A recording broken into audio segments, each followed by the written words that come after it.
Hello everybody and welcome back to Screen Stars and welcome to another of my end of year top 10 lists. This list focuses on my most anticipated films for 2020. I think it's fair to say that 2019 has been overall a pretty good year for movies. There's been some absolutely brilliant ones, but we shall look forward now to 2020. There are so many films coming out next year, I can't fit them all in this list. And obviously you will disagree. There'll be films that you'll be looking forward to that I won't be looking forward to, so I hope you enjoy it. As usual, there are some that just don't quite make my top 10 list, and this time, because there's so many films coming out next year, so many films that are interesting to me, there's actually 6 that I want to talk about briefly. The first one is the Vin Diesel film Bloodshot. I don't know much about the character he's portraying. The trailer looked pretty interesting. I just hope it's not going to be a disappointment, this one. Top Gun Maverick. This would probably make many people's top 10 list. The only reason it doesn't make mine is I'm not a huge fan of the original, but I have no doubt this would be a pretty spectacular film. And the Black Widow film. Nothing against a Black Widow film, I'm just not overly excited for it, even though I'm sure it's going to be pretty good. Next 3 I want to talk about is the Robert Downey Jr. Dolittle film. I'm sure this is going to be very good. Robert Downey Jr. is always excellent on screen. It just looks a little bit too kiddified for me, but no doubt I will probably still watch it. The war film 1917 is getting a lot of buzz at the minute, a lot of good reviews. It looks spectacular. It's already out in the States, but it comes out in the UK at the beginning of January, so I shall check it out then. And the science fiction horror Underwater that stars Kristen Stewart with TJ Miller. It looks a little bit like a take on Alien but underwater. We've seen this kind of thing before, so I will certainly be checking it out. So coming in at number 10 on my list is Bad Boys for Life, that is due in January, so it's just around the corner.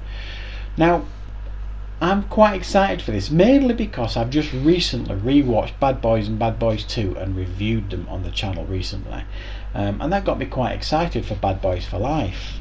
The trailer looks interesting. We don't have Michael Bay back on board this time, but I don't see that as a negative, to be honest. The chemistry still looks to be there between Will Smith and Martin Lawrence. It looks exactly what you'd expect from a Bad Boys film, the trailer, so I'm hoping this will be a good start to the year and we get a pretty fun action film to start us off in 2020. Coming in at number 9 is Godzilla vs Kong, which is due later in the year in November. Now, before watching Godzilla King of the Monsters, which I did watch recently and put a review on the channel, I wouldn't have been that excited for this film because I wasn't a big fan of the Gareth Edwards Godzilla film. I thought it was dull. But I enjoyed Kong and I quite enjoyed Godzilla King of the Monsters, so the thought now of Godzilla vs Kong is actually quite exciting to me, and I'm hoping they can pull it off. Now I've got a bit of an idea in my head how I think this film is going to play out, and if it kind of plays out with the idea I have in my head, I'll be disappointed because that means it'll be pretty predictable, but no doubt this is going to probably be quite spectacular. Coming in at number 8, Halloween Kills.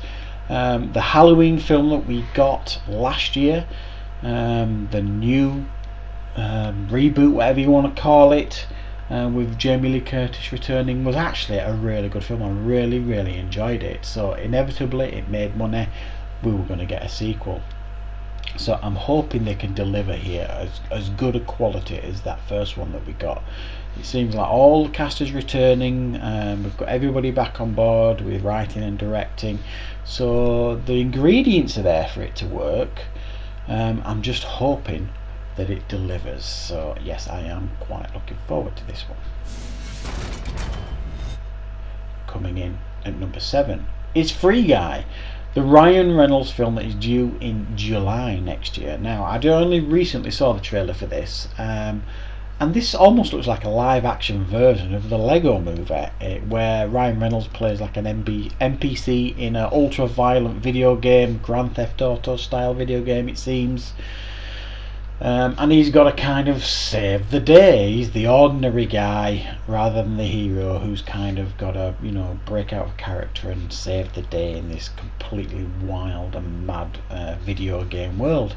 The idea is interesting. Ryan Reynolds is always watchable, so why shouldn't we be excited for this? Coming in at number 6, Wonder Woman 1984.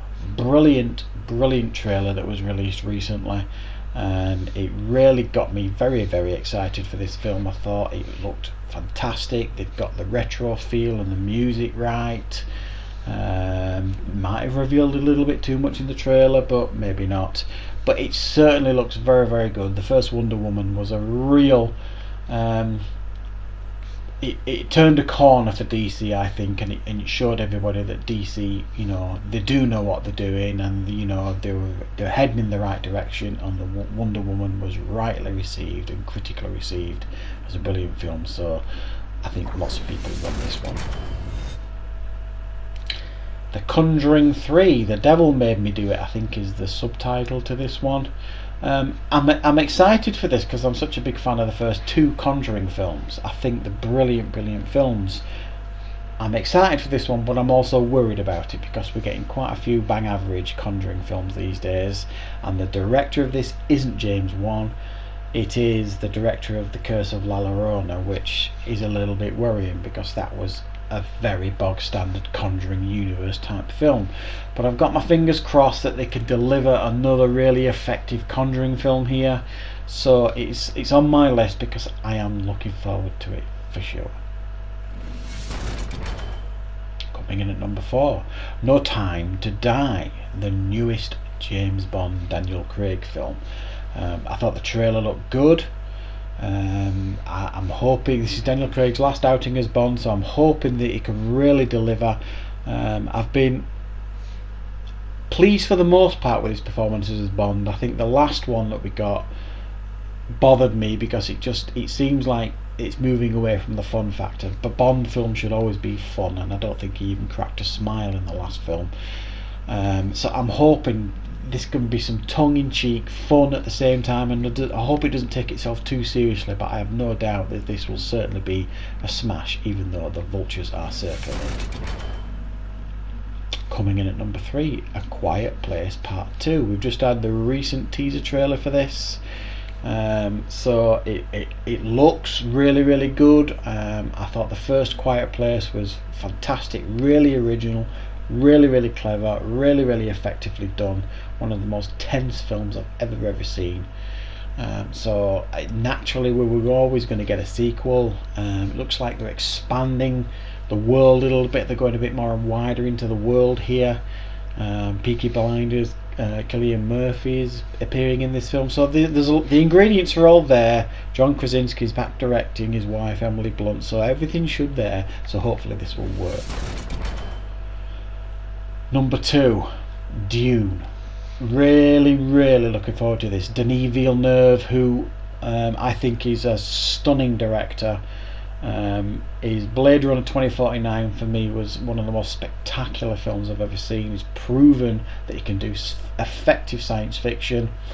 Dune is one of my favourite science fiction films. I like the 1980s version of Dune. I even like the miniseries of Dune. I like the story of Dune.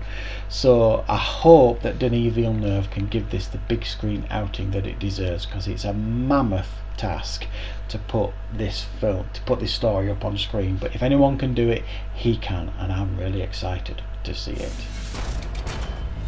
Number 1, it has to be Ghostbusters Afterlife. I am ridiculously excited for this film. The teasers that we've had for this, the trailers look brilliant. We've got Paul Rudd, we've got the original cast members back. How big a role they're going to have in the movie is questionable, but I don't mind as long as they're there and playing their characters. I don't mind a passing of the torch taking place here. I just want this to be good fun, a really good fun in the spirit of Ghostbusters that people aren't going to trash for whatever reason on the internet. I just hope they deliver a really, really good fun film, and I'm really excited to see it. Wow, so there you go, that's 10. Well, 16, but 10 main films that I'm looking forward to next year. There's just so many stuff coming out next year. I could have listed another 15, 20 more films that I'm really anticipating and really will certainly be watching next year and have grabbed my interest. So I think hopefully we're going to have a really good year of films next year. There's a lot of interesting things coming out. I would of course love to know in the comments what your most anticipated films are for the coming year. So thank you so much guys for all the support that Screen Stars has been given this year by you all. The channel has really grown this year. I couldn't be more pleased with the progress that the channel has made, and your support has made that all possible. So let's look forward to 2020, and of course I'll see you back for loads more content in the new year.